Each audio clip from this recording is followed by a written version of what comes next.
श्री स्वामी समर्थ. एकाने मला कमेंट करून विचारलं की ताई, नेगेटिव्ह एनर्जी आपल्यापासून दूर राहावी किंवा त्या नेगेटिव्ह एनर्जीचा आपल्यावरती इफेक्ट होऊ नये, त्यासाठी आपण काही करू शकतो का? अर्थातच करू शकतो. श्रीहरी विष्णूंचा हा मंत्र आहे. ओम नमो भगवते वासुदेवाय नमः.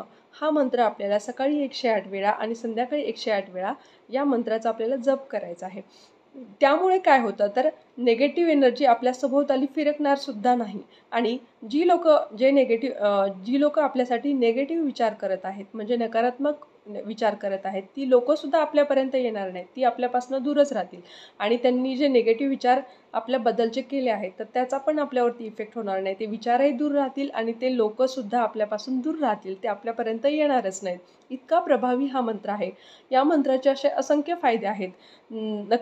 नकारात्मक ऊर्जेमुळे आपल्या आयुष्यामध्ये खूप काही गोष्टी चुकीच्या घडत असतात. तर त्या गोष्टी नकारात्मक ऊर्जाच आपल्यापर्यंत येणार नाही, तर मग आपल्या आयुष्यामध्ये चुकीच्या गोष्टी घडण्याचा प्रश्नच नाही. त्यामुळे न चुकता आपल्याला सकाळी आणि संध्याकाळी या मंत्राचा जप करायचा आहे. खूप प्रभावी मंत्र आहे. सर्वांनी करून बघा नक्की. श्री स्वामी समर्थ. जय जय स्वामी समर्थ.